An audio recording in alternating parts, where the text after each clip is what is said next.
everyone, today we'll talk about how to fix or how to solve the problem of improvements on the application of Discord.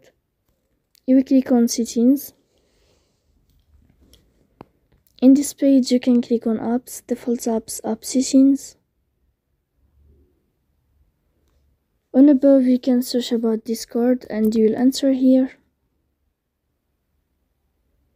Then you can click on first stop and you can click OK.